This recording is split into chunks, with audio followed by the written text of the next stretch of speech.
మీ పేరు? నా పేరు డి గౌరీ. మా ఊరు తుమ్మలగుంట, తిరుపతి జిల్లా, చంద్రగిరి నియోజకవర్గం. మేడం గారు, మనకి ఈరోజు రాష్ట్రంలో రాష్ట్రపతి పాలన కావాలని జగన్మోహన్ రెడ్డి గారు అన్నారు. దీని మీద మీ అభిప్రాయం ఏంటి? పిచ్చి తొక్కులకు ఎన్నో మాట్లాడతాడు. పిచ్చి తొక్కులకు మాటలు వినేసి ప్రభుత్వం వింటాదా? వినదు. రాష్ట్రం వినదు, ఏది వినదు. పిచ్చి పట్టిపోయింది. తను ముఖ్యమంత్రిగా ఉండి దిగేసే కొందుకు పిచ్చి ఎక్కిపోయింది. ఎన్నో మాట్లాడతాడు.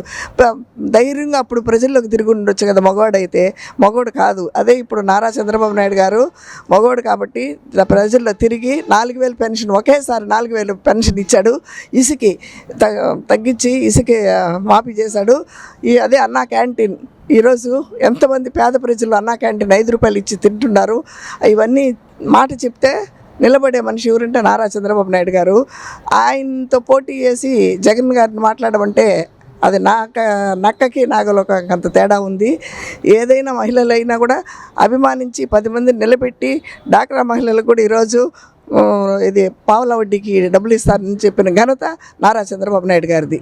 ఈరోజు మా సీఎం అని మేము 10 సార్లు విజయవాడకు వస్తున్నామంటే మా సీఎం పని చేస్తాడనే నమ్మకంతో వస్తున్నాం ఇక్కడికి.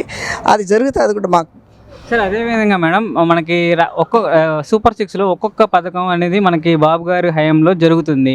అయినా వైఎస్ఆర్సీపీ వాళ్ళు ఏమంటున్నారంటే సూపర్ సిక్స్ అనేది ఒక అబద్ధం అని వాళ్ళు అంటున్నారు. దీని మీద మీ అభిప్రాయం ఏంటి? వాళ్ళు పని చేయరు కాబట్టి ఎన్నో చెప్తారు ఆ కథలు. ఆ కథలకు నమ్మే ప్రజలు ఎవరూ లేరు. ఇప్పుడే 133 సీట్లు ఎందుకు చంద్రబాబు నాయుడు గారికి ఇచ్చారు? ఆయన చేస్తారనే ఆనందంతో ఆ లేడీస్ అందరూ కూడా ఇంట్లో కూడా మగవాళ్ళు కూడా చెప్పి కూడా చేశారు. నేను కూడా ఏజెంట్గా నిలబడినాను, పోరాడినాను చివరెడ్డి భాస్కర్ రెడ్డి మీద తుమ్మలగుంటలో.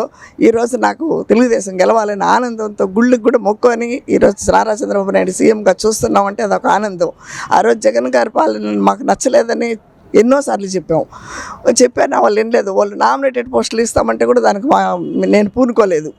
నాకు తెలుగుదేశంలోనే నేను ఉంటాను అని కూడా చెప్పాను. భాస్కర్ రెడ్డి బంధువు అవుతాడు, కానీ తన తమ్ముడు చేసే ద్రోహాలకి నిలబడారు. నేను ఆ పార్టీ నాకు వద్దు అని చెప్పినాను. మేడం గారు, ఇంకోటి ఏంటంటే బాబు గారి హయాంలో పరిశ్రమలు ఒక్కొక్కటిగా వస్తున్నాయి. దీని మీద అంటే మనకి నిరుద్యోగ యువతకి ఉద్యోగ కల్పన ద్వారా మేలు జరుగుతుందా లేదా? చాలా వరకు మేలు జరుగుతుంది.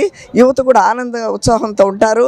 బాబు గారు అనుకున్నట్టు ఎన్నో పరిశ్రమలు తీసుకొస్తారు. నారా లోకేష్ గారి కృషితో, చంద్రబాబు నాయుడు గారి దీంతో, కూటమి ప్రభుత్వం ఆధారంతో చేసేది పనులు నిలబెడతారని నమ్మకం ఉంది.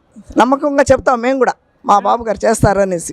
మేడం గారు, అదేవిధంగా అన్నా క్యాంటీన్ల మీద ఇప్పుడు చాలా ప్రజల్లో మంచి స్పందన లభించింది. అయినా సరే వైఎస్ఆర్సీపీ వారు ఇది డబ్బు దోచుకోవడానికి పెట్టిన పథకం అని వాళ్ళు అంటున్నారు. వాళ్ళు చేసేది ఆ పనే కాబట్టి వాళ్ళు పథకాలు పెట్టి బటన్ నొక్కి డబ్బు దోచుకునేనారు అని రిటర్న్ బటన్ నొక్కి. మా బాబు గారు ఆ విధంగా చేయరు. చెప్పింది చేసి చూపిస్తారు. తనకి డబ్బు అవసరం లేదు, ప్రజలు అవసరం కాబట్టి ప్రజలు బుద్ధి చెప్పారు. మళ్ళా కూడా చంద్రబాబు నాయుడు గారు సీఎం అవుతారు. Thank you madam.